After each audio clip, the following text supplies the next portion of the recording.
Olá pessoas, espero que estejam todos bem. Seguindo aqui com a nossa série de aulas sobre o tema globalização e integração regional, a gente veio nos vídeos anteriores falando sobre o conceito de globalização, a relação entre o modelo de globalização que nós temos e o sistema neoliberal, né, o pensamento neoliberal aplicado ao capitalismo contemporâneo. A gente falou um pouco do que se esperava da globalização, do mito da globalização, né, do que se imaginava que a globalização poderia trazer de benefício para a humanidade. E a gente também falou sobre as possibilidades que a globalização ainda tem, né, o que é possível trazer de bom com a globalização. E vimos também os efeitos ruins, né, as aplicações negativas da globalização ou os efeitos negativos da globalização no modelo atual, no modelo colocado. E no último vídeo a gente falou um pouco sobre os blocos, que são vistos por alguns como, digamos, o primeiro passo para uma globalização total, né? Primeiro os países se reuniriam, romperiam, acabariam com as fronteiras regionais para depois não haver mais nenhuma fronteira global. Mas o que nós temos observado é que os blocos econômicos, eles têm sido maneiras de reunir e fortalecer os estados e não de acabar com os estados. Então, os blocos econômicos eles surgiram, mas não acabaram com o estado, não tornaram o estado menos importante. O estado continua sendo um ator importante na economia internacional, né? Então, essa ideia de que a globalização faria os estados perderem importância e apenas as grandes corporações é que teriam importância na economia internacional, não é isso que a gente tem visto. Outro ponto importante quando a gente vai falar da globalização, e é o ponto que a gente vai abordar mais profundamente nesse vídeo, diz respeito à mobilidade. Porque a gente viu que um dos aspectos da globalização seria facilitar o deslocamento de pessoas pelo mundo, né? A globalização teria como característica diminuir ou acabar com as fronteiras, tornando a circulação de capitais, de bens de consumo, de bens de produção, de insumos, tudo isso seria livre. Mas e quanto à mobilidade de pessoas? A globalização, teoricamente, permitiria uma maior mobilidade de pessoas, mas é isso que a gente tem visto no mundo contemporâneo? Vamos discutir um pouquinho sobre isso nesse vídeo. Essa questão da mobilidade, a gente percebe que no mundo atual ela está cada vez mais fácil para mercadorias. Através da internet você consegue comprar produtos basicamente de qualquer lugar do mundo. Hoje em dia um dos sites de compras mais populares do mundo é o AliExpress, a partir do qual você compra produtos que vêm diretamente da China. Mas não só o Ali, você tem outro produto, o site de compras internacional muito famoso que é a Amazon. A Amazon te permite também comprar produtos de vários lugares do mundo, né? Hoje em dia, através da internet, você consegue ter uma circulação de mercadorias impressionante, assim. Você consegue comprar de praticamente qualquer lugar do mundo, você consegue comprar coisas que vêm de praticamente qualquer lugar do mundo. Então a gente tem uma mobilidade de mercadorias, uma mobilidade de investimentos, uma mobilidade de capital muito forte. Mas essa mobilidade, ela não tem sido tão simples para pessoas. E a gente vê nos últimos anos o que a gente chama de crise migratória, né? Você tem grupos muito grandes, você tem populações, praticamente populações inteiras migrando de determinados lugares do mundo para outros lugares. E essa migração tem sido cada vez mais difícil. Então, quando a globalização começou a se intensificar no final do século XX e agora início do século XXI, a gente via como natural que as pessoas circulassem cada vez mais pelo mundo. Só que a reação de alguns países, principalmente países desenvolvidos, foi de não aceitar com tanta facilidade esses deslocamentos de pessoas, essa mobilidade de pessoas. Nos últimos anos, a gente vê iniciativas como o Donald Trump se elegeu nos Estados Unidos prometendo construir um muro separando os Estados Unidos do México, dificultar a imigração para os Estados Unidos. A gente tem, na Itália, por exemplo, um problema muito sério, porque através do Mar Mediterrâneo, a Itália é um dos pontos de mais fácil acesso do norte da África para a Europa. E você tem muitas pessoas sendo barradas nas fronteiras italianas. O caso mais emblemático é da ilha de Lampedusa, no Mar Mediterrâneo, ao sul da Itália, onde muitos navios de imigrantes clandestinos são barrados e muitas pessoas ficam ali à espera de ou serem liberadas para entrar na Europa ou serem mandadas de volta para seus países. Em vários países da Europa você tem áreas, campos de refugiados, pessoas que estão esperando ali uma solução para ou que se deixe entrar no país de destino delas, ou elas acabam sendo mandadas de volta para seus países, enfim. O que a gente tem percebido é que, principalmente para populações da Ásia, da África e da América Latina, a circulação de pessoas não é tão fácil quanto a circulação de mercadorias. Então, pessoas provenientes da Ásia, da África e da América Latina não conseguem se deslocar pelo mundo com tanta facilidade. Principalmente após, né, os atentados em 11 de setembro de 2001. Esse momento ali, o ano de 2001, bem no comecinho do século XXI, foi um marco importante para essa questão da mobilidade de pessoas, porque a partir dali, não só os Estados Unidos, mas vários países começaram a adotar medidas mais rígidas para o acesso de estrangeiros, né?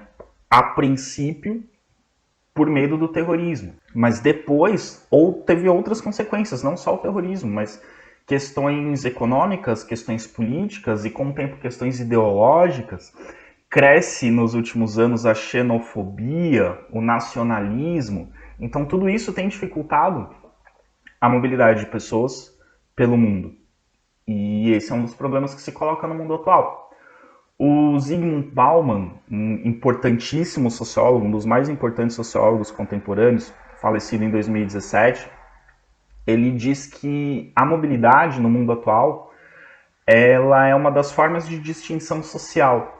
Então, da mesma forma que as pessoas colocam distinções sociais por exemplo, distinções pelo nível de escolaridade, ou distinção pela renda, distinção pelo acesso a determinadas mercadorias, pelo consumo de determinados produtos, o Bauman coloca que a mobilidade é uma característica de distinção social. Pessoas pertencentes a classes mais altas têm acesso à mobilidade, pessoas pertencentes a classes mais baixas não têm acesso à mobilidade. E o que eu estou chamando de acesso à mobilidade se dá em vários níveis. Pode se dar, por exemplo,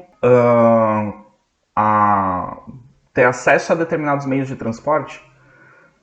Você ter, por exemplo, acesso a um meio de locomoção particular te coloca num nível de distinção social superior àquele que tem que usar um meio de locomoção público, um meio de transporte público. Então, o Bauman coloca que essa capacidade de se locomover, ela diferencia os de cima, né, os grupos dominantes, dos de baixo. E a gente, né, como eu disse, ter o acesso você ter um meio de locomoção próprio, né, particular ou público, né? Você tem um carro próprio, você tem que andar de transporte público. Mas também o acesso por exemplo, avião hoje é o meio de transporte mais eficiente, é o meio de transporte mais rápido. Mas não são todas as pessoas que têm acesso ao avião. No Brasil, o avião era... a viagem de avião no Brasil foi um dos termômetros das transformações sociais que o Brasil passou nas últimas décadas. Até o início do século XXI, até o início deste século, né, na virada do século XX para o século XXI, andar de avião era uma coisa apenas da grande elite, assim, só quem tinha bastante dinheiro conseguia andar de avião. Para a classe média era muito difícil andar de avião, para as classes baixas praticamente impossível. Nos primeiros anos do século XXI, ali, na época do governo Lula, por exemplo, isso teve uma transformação.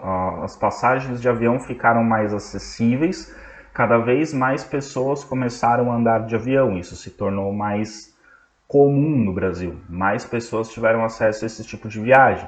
Então, para vocês perceberem, esse meio de locomoção, né, a capacidade de se locomover com mais facilidade pelo Brasil ou para fora do Brasil, mostrava que mais pessoas estavam tendo acesso a melhores condições de vida, isso era um termômetro. E hoje em dia, as viagens de avião, aí de poucos anos para cá, as viagens de avião estão voltando a ficar muito caras, estão voltando a ficar menos acessíveis. Então você tem a classe média e as classes mais baixas viajando menos de avião. Isso mostra que esses grupos estão tendo menos acesso. Então, de novo, está havendo uma distinção maior entre as classes no Brasil. E o acesso a viajar de avião é um desses termômetros, né? Isso é um dos indícios de que essa divisão social está voltando a se intensificar. Então, o Bauman também ele diferencia, ele chama as classes mais altas de aqueles que investem, ou seja, são aqueles que são detentores do capital, aqueles que são capazes de fazer investimento. E são eles que têm um maior acesso à mobilidade, que eles têm mais facilidade para se locomover. Então, nesse sentido, a possibilidade de se deslocar ela se tornou um elemento fundamental para distinguir as classes sociais em nível global. Então você consegue fazer uma distinção entre grupos sociais, não apenas localmente, não apenas dentro dos países, mas você pensar em classes globais, né, em grupos, classes sociais em nível global, em nível mundial, através da capacidade de mobilidade. Voltando à questão que eu disse lá no começo, né, a questão da imigração, sobretudo para pessoas provenientes da Ásia, da África e da América Latina, a mobilidade pelo mundo é mais difícil. É mais difícil você conseguir um visto de acesso a um país, é mais difícil você conseguir, não apenas economicamente, né, de comprar passagem para ir até outro país, mas de ser aceito, de ser aprovado no outro país, né, de passar pelos trâmites, de ter um visto, de ter uma autorização para entrar no outro país. Para pessoas provenientes da Ásia, da África, da América Latina, isso é mais difícil. E também é mais difícil para pessoas de renda baixa, para pessoas de nível socioeconômico mais baixo. Né? Se você vai, por exemplo, fazer uma entrevista para conseguir um visto para entrar nos Estados Unidos, se você tem determinados empregos, né? Se você tem uma determinada profissão, uma determinada renda, uma determinada origem, né, social, você consegue com mais facilidade o visto do que outros. Uma pessoa desempregada, uma pessoa de baixa renda, dificilmente vai ter seu visto aprovado, porque o governo dos Estados Unidos vai entender que essa pessoa está querendo ir para lá como um imigrante legal, para tentar conseguir um trabalho lá, para tentar ficar lá de forma ilegal. Então, né, e para uma pessoa proveniente, por exemplo, de um país árabe, uma pessoa que segue a religião islâmica, ela vai ter também dificuldade para conseguir o seu visto para entrar nos Estados Unidos, porque ela vai ser suspeita de fazer parte de um grupo terrorista e coisas assim. Então, já uma pessoa de alta renda, já uma pessoa que pertence a um grupo social mais alto, ela vai ter mais facilidade, porque ela não vai ser vista como um potencial imigrante ilegal, como um potencial terrorista. Então tudo isso tem a ver. Então não é só questão de ter dinheiro para comprar a passagem, de ter condições de, enfim, de acessar um meio de transporte, mas tem também todas as condições de ser aceito ou não no país para onde você está se locomovendo e quais são os critérios utilizados para se aceitar ou não essas pessoas. Então tudo isso leva-se em conta na hora de fazer essas distinções sociais, esses grupos sociais que existem hoje no mundo em nível global. Então você tem aí uma relação, quando a gente fala de mobilidade em nível global, uma relação entre os meios pelos quais é possível se movimentar e as restrições e segregações espaciais. Então você tem, né, dois níveis de diferenciação que acabam se complementando. Primeiro, se você tem condições de comprar uma passagem, por exemplo, uma passagem de avião, digamos, pagar pela viagem. Mas além disso, tem um outro nível de distinção, você vai ser aceito no país para onde você está querendo ir, você vai ser aceito no lugar para onde você está querendo ir, né? Você não vai ser barrado, não vai ter uma fronteira espacial ali, uma segregação espacial impedindo você de acessar determinados lugares. Então tudo isso está colocado hoje em dia. Então, né, reforçando, a partir do Bauman, a gente enxerga hoje no mundo que existem restrições de mobilidade, e essas restrições de mobilidade, apesar de nós vermos no mundo global, no mundo globalizado, essas restrições de mobilidade, elas se colocam como um fator de distinção social. O que separa os grupos sociais, ou numa linguagem marxista, o que separa as classes sociais, um dos fatores que faz essa separação é justamente a capacidade de se movimentar no mundo atual. E junto com isso, essa capacidade de se movimentar, ou apesar dessa distinção social, das pessoas não serem aceitas ou não terem condições, a gente vive hoje um contexto de gigantescos fluxos migratórios. E para a sociologia, hoje, esse é um dos temas mais importantes, discutir esses fluxos migratórios. É um fenômeno populacional muito importante no mundo atual. Apesar de ao longo da história nós tivemos vários movimentos, vários fluxos migratórios de determinadas regiões, umas para as outras. Hoje no mundo nós vivemos o contexto de maior ou de mais intenso fluxo migratório. E a gente teve vários ao longo da história.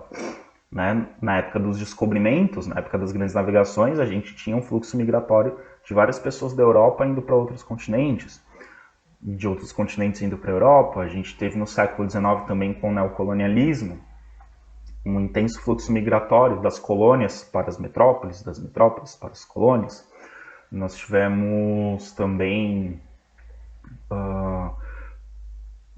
no contexto da Segunda Guerra Mundial, um grande fluxo migratório de judeus saindo da Alemanha, ou das regiões dominadas pelo nazismo, enfim. A gente tem vários grandes fluxos migratórios ao longo da história, mas hoje isso é um fenômeno meio que generalizado.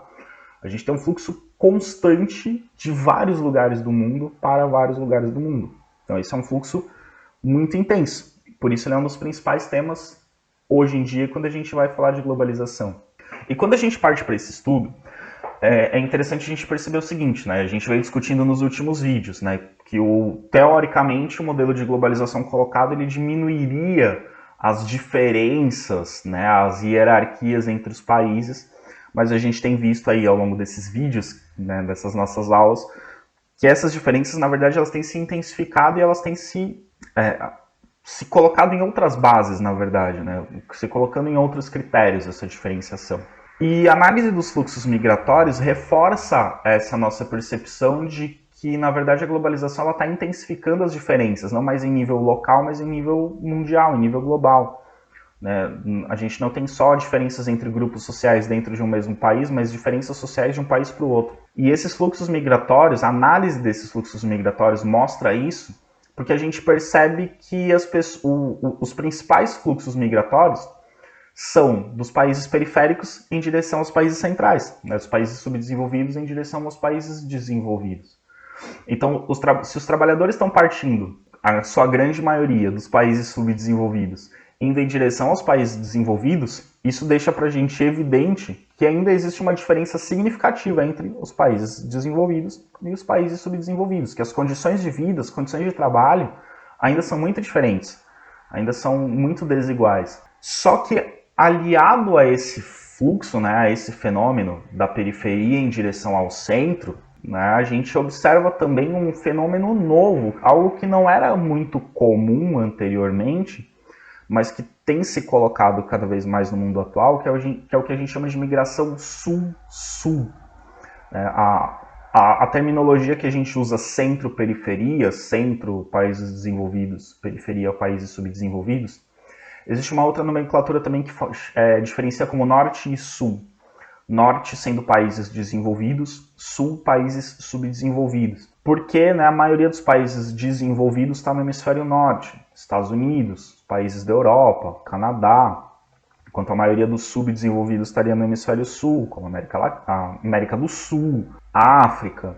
Mas a gente tem também, nessa nomenclatura norte, existem países no hemisfério sul que são chamados de norte. Por exemplo, a Austrália, Nova Zelândia estão no hemisfério sul, mas são países centrais. Assim como a gente tem no hemisfério norte países que fazem parte da economia do sul, digamos, como o México. O México está no hemisfério norte, mas ele é um país periférico, não é um país central. Então a gente tem essa diferenciação, né? A Rússia dá para colocar como um país não desenvolvido ainda, dependendo, né, de como você coloca. A Índia está no hemisfério norte e não é um país desenvolvido, enfim. Mas o que a gente tem percebido também então, além dessa migração da periferia para o centro, um fluxo migratório da periferia para a periferia, um deslocamento entre periferias, ou sul-sul. Porque alguns países periféricos eles têm conseguido uma situação econômica um pouco melhor do que a de outros países, eles acabam atraindo, às vezes, de países menores para esses países também periféricos, mas um pouco maiores. Um dos grandes exemplos que a gente tem no mundo atual de país periférico que atrai mão de obra de outros países periféricos é o próprio Brasil. A gente tem visto nos últimos anos um grande fluxo migratório no Brasil, por exemplo, de bolivianos. Em São Paulo você tem uma migração de bolivianos muito forte, de haitianos. Em vários pontos do Brasil nós temos um fluxo migratório de haitianos, em São Paulo, no Rio Grande do Sul, enfim, no Brasil inteiro. A gente tem um grande fluxo migratório de haitianos. A gente tem nos últimos anos um grande fluxo migratório de venezuelanos no Brasil. E a gente tem um grande fluxo migratório, isso já é um fluxo contínuo já de algum tempo, de diversos países da África vindo para o Brasil. Então o Brasil é um país periférico, mas que tem atraído pessoas, trabalhadores de diversos lugares também periféricos. Então além desse movimento periferia. Centro, a gente também tem um movimento entre periferias.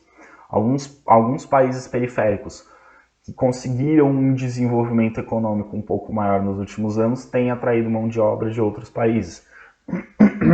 Então você tem essa situação colocada, é um fenômeno recente que os sociólogos estão tentando compreender aí nos últimos anos. E isso coloca algumas questões, porque países desenvolvidos, geralmente eles têm uma capacidade maior de absorver e aquelas populações que eles não conseguem absorver para o seu mercado de trabalho, eles têm uma capacidade maior de filtrar, digamos, de segurar nas suas fronteiras essas populações, então de ou ir integrando aos poucos ou de não aceitar a vinda dessas populações. Países periféricos que se tornam polos atrativos de populações de outros países periféricos têm um pouco mais de dificuldade de lidar com essas questões. Porque, assim, falando de forma bem grosseira, o país já tem dificuldade em lidar com a sua própria população, né? Com falta de emprego, falta de infraestrutura, falta uma série de coisas para a sua própria população, por ser um país periférico. E quando ele começa a atrair pessoas de fora, ele vai ter ainda mais dificuldade em lidar com essas pessoas. E aí isso pode gerar uma série de problemas. Quando o país tem dificuldade de administrar essas populações que estão entrando, isso vai gerar uma série de problemas, como, por exemplo, a população do país achar que os estrangeiros estão roubando seus empregos, achar que os estrangeiros estão roubando vagas no serviço público de saúde, de educação. Vai gerar uma série de questões, né, que podem despertar sentimentos como xenofobia, podem despertar na população uma adesão maior a propostas políticas xenofóbicas, ultraconservadoras, ultranacionalistas e por aí vai. Outro ponto que a gente vai analisar quando fala das migrações são as restrições migratórias. E essas restrições, é interessante pensar também que essas restrições elas podem ser meio que restrições oficiais, como eu citei em exemplos anteriores, né? Um país que exige visto para entrar, né? O migrante que ele quer entrar num país e o país diz, não, para você entrar aqui você tem que cumprir essa série de requisitos, né? Que são as políticas restritivas. Por exemplo, você só pode entrar aqui se você tiver um patrimônio de tanto. Se você não tiver esse patrimônio, você não pode entrar aqui. Para entrar aqui, para você conseguir o visto, você tem que já vir com um emprego garantido. Se você vem para cá desempregado, a gente não deixa você entrar, né? Você já foi selecionado, você já foi contratado por uma empresa daqui, aí você pode entrar. Agora, se você quer primeiro vir para cá, para depois arrumar emprego, não pode. Alguns países colocam assim, só pode vir se for família. Se vier, né, o casal com filhos, sozinho não pode vir, por aí vai. Então você tem essas restrições explícitas mesmo, assim, são restrições colocadas. Mas você tem outras restrições que não são restrições oficiais, mas que também são restrições.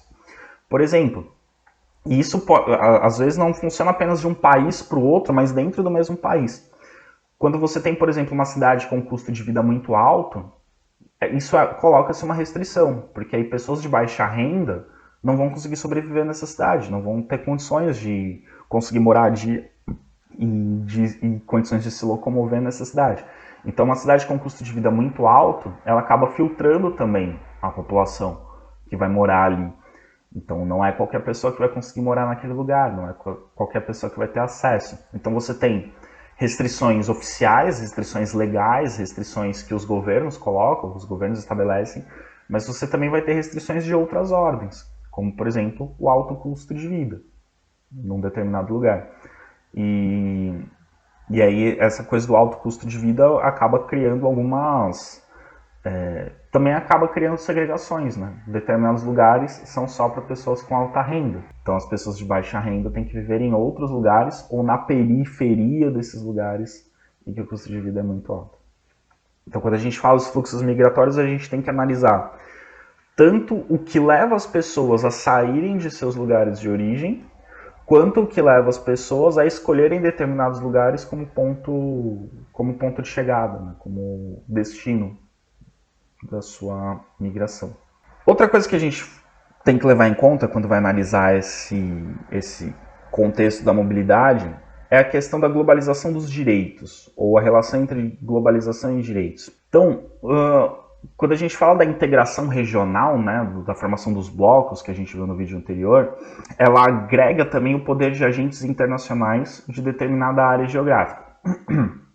Então, ela reúne o poder de alguns países. Se a gente pensa no Mercosul, por exemplo, o Mercosul ele vai reunir o poder desses países dentro daquele bloco. E as leis, as relações de poder, enfim, tudo isso vai se colocar a partir dos interesses em comum desses países. E esse poder entre esses países vai acabar sendo distribuído entre os estados, né? Então, cada estado que compõe um bloco vai ter ali mais ou menos poder dentro do bloco, a partir das relações, das negociações que eles vão estabelecer, tendo interesses em comum.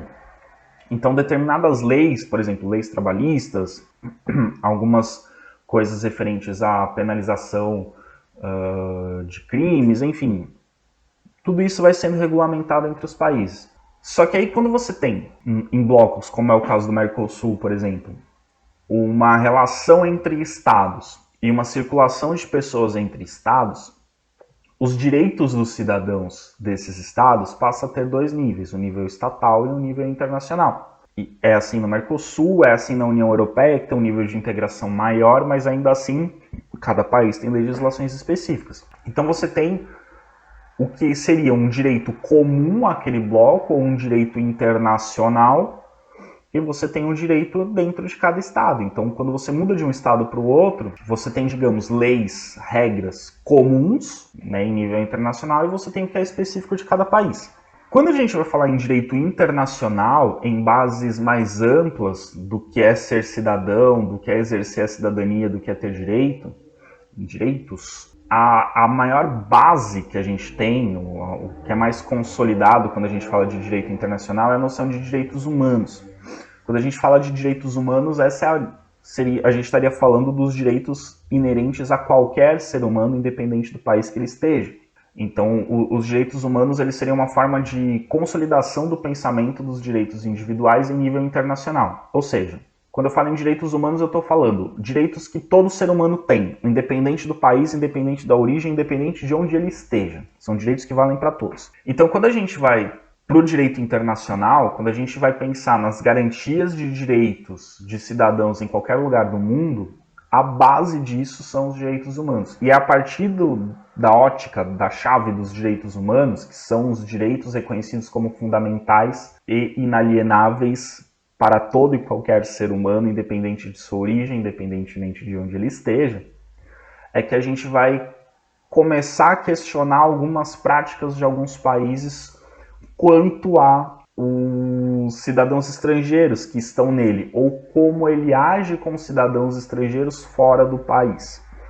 Então, os direitos humanos são a chave para a gente falar dessas questões. Então, por exemplo, quando um país não permite que imigrantes estrangeiros entrem, que eles fiquem na sua fronteira, mas ele vai fazer o que com esses imigrantes?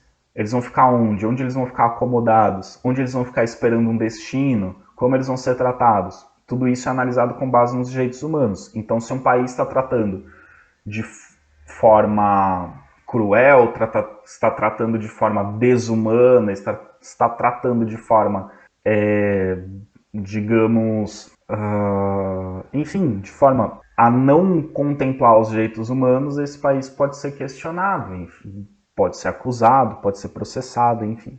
Um dos exemplos que a gente tem dessa questão de como os direitos humanos eles podem ser desrespeitados, porque às vezes essa questão do direito nacional, direito internacional, fica numa zona meio cinzenta, que a gente não sabe muito bem a quem recorrer, quem é responsável por essas pessoas, é na questão justamente que surgiu na guerra ao terror em 2001. Então, de novo, teve os atentados de 11 de setembro de 2001, né, o atentado das Torres Gêmeas, e o governo dos Estados Unidos adotou uma série de ações para tentar combater o terrorismo. Só que para tentar combater o terrorismo dentro dos Estados Unidos, os Estados Unidos adotaram uma série de ações fora dos Estados Unidos, para ir atrás dos supostos terroristas, para lidar com eles, enfim, interrogar, eventualmente prender, etc. e tal. Só que essa questão da guerra ao terror Ao mesmo tempo que os Estados Unidos queriam reafirmar sua soberania nacional, ou seja, impedir que estrangeiros entrassem nos Estados Unidos para promover atos terroristas e promover a segurança de sua população, o que é algo absolutamente legítimo, eles acabaram adotando uma série de medidas que feriam o direito de pessoas, de cidadãos que não eram norte-americanos e que não estavam nos Estados Unidos. Mas, com o objetivo de defender os Estados Unidos, eles acabavam ferindo direitos de pessoas que não estavam nos Estados Unidos. Como? Como assim? Um dos exemplos que a gente pode colocar, que vocês já devem ter ouvido falar, é a famigerada prisão de Guantánamo.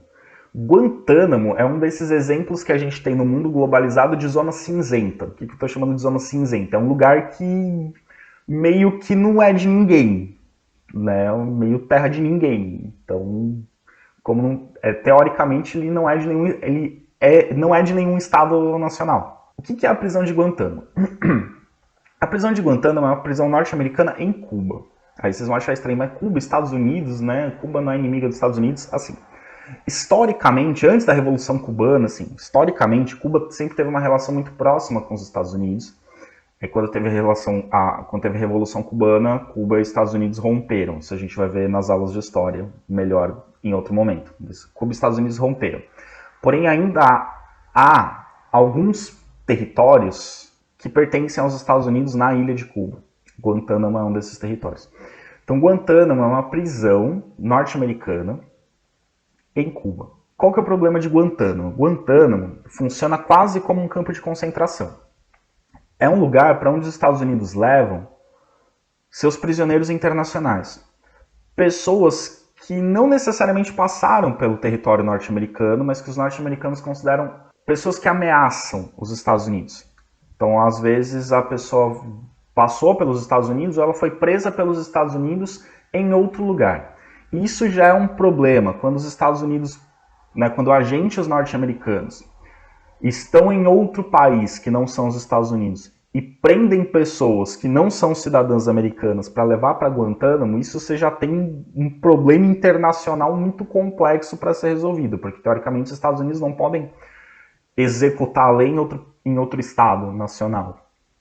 Mas os Estados Unidos fazem isso eventualmente. Então muitas dessas prisões são prisões ilegais. E são pessoas que não são norte-americanas, então teoricamente elas não estão sob a jurisdição dos Estados Unidos, elas não estão seguindo as leis dos Estados Unidos. Elas têm que estar submetidas à justiça de seus respectivos países. E quem está em Guantánamo? Não todos, mas a maioria dos prisioneiros em Guantánamo são pessoas de origem iraquiana e afegã, então que os Estados Unidos julgam ter relações com grupos terroristas. E Guantánamo não está no território norte-americano. Então, teoricamente, não está submetido às leis dos Estados Unidos. Mas ele está em território cubano, só que não pertence a Cuba. Está na ilha de Cuba, mas não pertence a Cuba. Então, também não está submetido às leis de Cuba. Então, está submetido às leis de quem? Na prática, às leis de ninguém. Então, esses prisioneiros têm os seus direitos humanos absolutamente desrespeitados. Eles são maltratados, eles são torturados, eles são espancados. E o que regeria os direitos dessas pessoas em Guantánamo? Os direitos humanos. Os direitos humanos que vão dizer, olha, todo ser humano, independentemente de onde ele esteja, independentemente de qual a origem dele, essa pessoa tem direito a um julgamento. Em Guantánamo, essas pessoas estão lá presas sem acusação formal e sem julgamento. Por que elas estão lá? Algumas nem sabem por quê. Então não tem uma acusação formal, não vem a justiça e fala assim, olha, essa pessoa está sendo acusada disso, porque quando você tem uma acusação formal, essa acusação formal tem que instaurar um inquérito, uma investigação, essa investigação tem que levar a um julgamento, e num julgamento a pessoa tem direito de defesa, e aí após o julgamento a pessoa é condenada ou não, tem que cumprir uma pena, e ao cumprir essa pena ela tem uma série de direitos ao cumprir essa pena. Em Guantánamo não tem nada disso. A pessoa está ali sem acusação, sem investigação. Aliás, investigação tem, mas está ali sem acusação, sem julgamento, sem direito de defesa. Então tudo isso violaria os direitos humanos. Mas quem vai questionar os Estados Unidos que os direitos humanos não estão sendo cumpridos ali? Quem vai bater de frente? Quem vai virar para os Estados Unidos e falar, Estados Unidos, vocês estão cometendo um crime? Não existe um organismo internacional que vai dizer isso.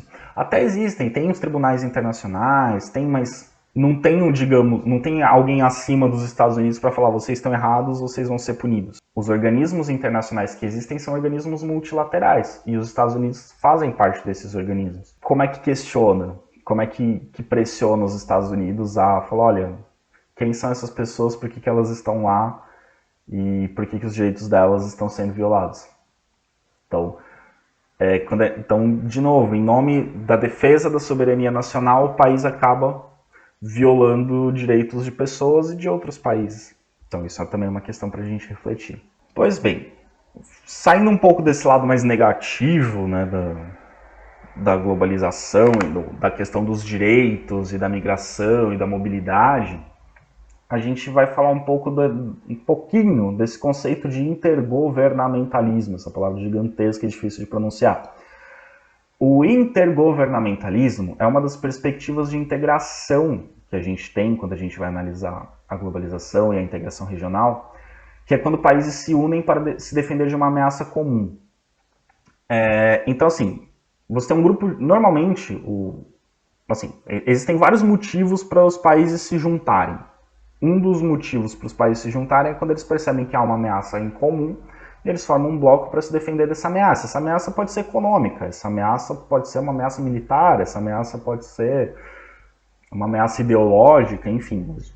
Encontram uma ameaça em comum e decidem se juntar. E quando você tem... Então, quando esses países se juntam e tomam suas decisões segundo a soberania de cada país, ou seja, cada estado participa da decisão, cada estado dá a sua opinião, dá o seu parecer, e aí a decisão é tomada a partir do que a decisão conjunta é tomada a partir do que cada estado define. A gente chama isso de intergovernamentalismo. O que é isso? É quando os estados governam com princípios definidos entre si, em uma esfera supranacional, mas sem desautorizar ou contrariar os princípios nacionais de cada um.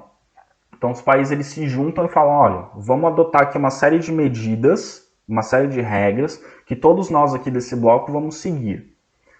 Porém, essas medidas, essas regras não podem contradizer nem desrespeitar as leis de cada país. Então, se eu tenho uma lei dentro de um país que diz, por exemplo, então eu tenho uma lei no meu país que diz que, digamos, pensa numa coisa bem boba. No meu país, nenhum cidadão pode ser preso antes de se esgotarem todos os recursos de julgamento. Então ele não pode ser preso antes do tal do trânsito em julgado, vamos supor. Né? Só pode ser preso depois de ser julgado em todas as instâncias. Se for julgado em todas as instâncias é condenado, aí é preso. Enquanto ele tem direito a recurso, ele não pode ser preso. Então não pode ter segundo o intergovernamentalismo, não pode ter uma regra supranacional que diga, dentro dos países a pessoa pode ser presa antes do trânsito em julgado, antes do último recurso, pode ser presa após a primeira instância ou a segunda instância, enfim. Então, no intergovernamentalismo se estabelecem regras comuns para todos os países envolvidos, mas essas regras não podem suprimir, nem contrariar, nem desautorizar os princípios de cada nação, os princípios de cada estado. Então, você pode criar regras que valham para todos, desde que essas regras não sejam contraditórias com as regras que cada estado tem. Então, essa é a ideia do intergovernamentalismo, é quando você tem diferentes governos, diferentes estados, colaborando entre si, né, estabelecendo práticas em comum, né, para alcançar um objetivo comum, porém sem desautorizar ou sem respeitar, sem desautorizar ou sem desrespeitar as leis e as regras que cada país já tem, certo? Pois bem, pessoal, então nesse vídeo a gente falou um pouco de mobilidade, né, deu esse finalzinho aqui sobre intergovernamentalismo. Próximo vídeo, que é o último, a gente vai falar ainda de mais algumas perspectivas sobre globalização, vai discutir o que alguns especialistas contemporâneos têm dito sobre esse tema e algumas propostas também de análise e de ação dentro do contexto da globalização. Até mais.